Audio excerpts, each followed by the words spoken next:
এই আমের সিজনের অন্যতম ভাইরাল রেসিপি এটা। সত্যি বলতে আম দিয়ে চিকেনটা যে এমন টেস্টি হতে পারে সেটা এটা ট্রাই না করলে বুঝতে পারতাম না। আমি এই রেসিপিটা দুবার ট্রাই করেছি, একবার কাসুন্দি দিয়ে আর একবার সর্ষে বেটে। এই ভিডিওটা যেটা দেখছো সেটা সর্ষে বাটা দিয়েই করা, আর আমার মতে এই ভার্সনটাই বেশি ভালো হয়েছে।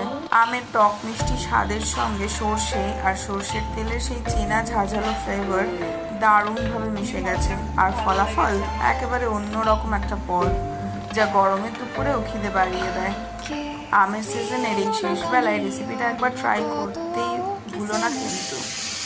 আর একটা ছোট্ট টিপস, আমি একটু মধু ব্যবহার করেছি, এতে আমের টক, সর্ষের ঝাঁজ আর মশলার স্বাদ সুন্দরভাবে ব্যালেন্স হয়।